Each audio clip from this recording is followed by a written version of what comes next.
Live coming from the Ultimate Recruiting Corner. I'm Jake Freeman. I'm Charlie Roganer. We wanted to get started today. We're going to focus on spring sports. Charlie here is going to get you started with a little lacrosse. Charlie, what do we got today? Well, we have a lot of guys that are coming in here and talking to us and trying to figure out some stuff about lacrosse, and really they want to know a timeline where they should be in the recruiting process with lacrosse. And, we're going into a lot of detail with them, and, we'll share with you guys a little bit as well. Where right now a lot of the seasons, they're coming down to an end. The lacrosse season is coming down to either playoffs or teams not making the playoffs. And from there, we're with those kids, we're talking to them, and the kids who are in the playoffs, you keep going. You stay in that season, and hopefully it goes all the way to the end of May. With the guys who unfortunately didn't make the playoffs, or their season ended a little earlier than expected, we want those guys to start getting on these elite teams that are starting to come up. Outside teams all over the place. We want them getting involved in that because every college coach is looking for these guys during the summer and what they're doing during the summer. Mm-hmm. Lacrosse in college is a spring sport, and in high school it's a spring sport too. So those college coaches, they don't get to your spring games. They want to see you over the summer, and that's when they do the majority of their recruiting. So you're gonna try and get yourself out there in the summer with camps, and also with trying to get coaches to see you on your outside teams. Definitely, yeah. Those outside teams, they'll take you to different camps and stuff, and they'll take you to different tournaments, and that's where coaches, see you. They see the live play of you in these tournaments, and that's what they're looking at. Right. So you're saying that, so they're not going to get to your high school games as much. They're not going to be able to evaluate you that way. So you're saying get to those camps and also play in a lot of games where coaches can see you, and that's really how you're going to get most of your recruiting. The college coaches, they don't really want to go to the high school games, first off, because they're in season.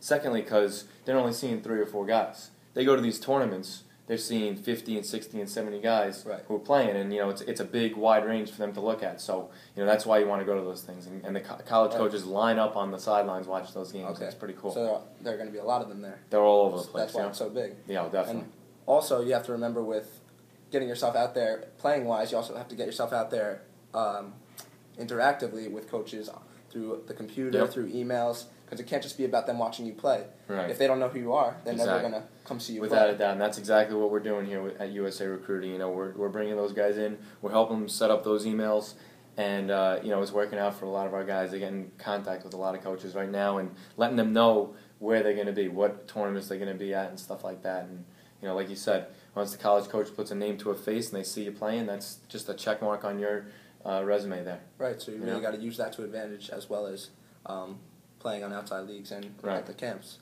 How about some baseball stuff? What's going on in the baseball world? Baseball world right now, along with obviously playing on outside teams when the season's over and keep going in playoffs, we're also looking at the next upcoming recruiting class, the seniors going into college next year.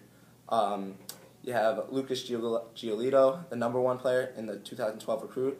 You have Brian Buxton, Walter Whitgill, Max Fried, and Joey Gallo, all who have committed to really top schools. You got 2 of them going to UCLA, 1 Georgia, 1 Miami, and 1 LSU, which pretty much those teams are all in the top 20. Right. So they're looking really good going into next year. Looking at the rankings in college, you have Florida, Florida State, UCLA, Baylor, and Oregon for Division I. And then Division II, we look at Tampa, Tusculum, St. Mary's in Texas, Mount Olive, and Central Michigan. So really, it's pretty interesting that you say that, like looking at all these colleges and stuff, and even where the recruiting guys are going, and the top 20 and the top 5 that you got there, it's all like warm climates, it seems, in baseball. Right. That is interesting how, really, you look at the top 3, Florida, Florida State, and UCLA, the best teams in the nation. Right. Warmest climates, you would say. Right. And then, you got those guys going to Georgia, all those top colleges that these guys, the top recruits are going to, that's where it is. So it seems like, it's definitely a warm climate sport. Yeah. And lacrosse is, I'm just thinking on the lacrosse side of it, lacrosse is mostly in the Northeast. You got a lot of the major teams in the Northeast, all the way down into Maryland and stuff. And you got a couple out there, like Denver's in the NCAA tournament right now. They're in the West, but you get those spurts like Oregon is in baseball, I guess, right? Awesome. So you got to look at it. Really, it's different for the sports, but you also look at the warm climates. It's something interesting to look at always when looking at these rankings.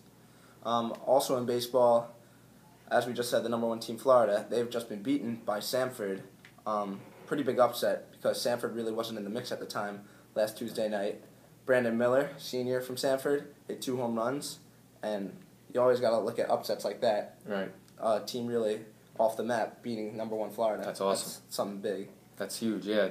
Lacrosse, I'm sure you guys who are watching lacrosse, playing lacrosse, you're seeing that NCAA tournament. They're doing a great job on ESPNU. With all the games going on now, they're really showing them all on ESPNU. And there were 2 upsets. You have the number 7 and 8 teams, Lehigh and Maryland. Right. Lehigh losing to Maryland, and then Denver beating UNC, the number 8 team.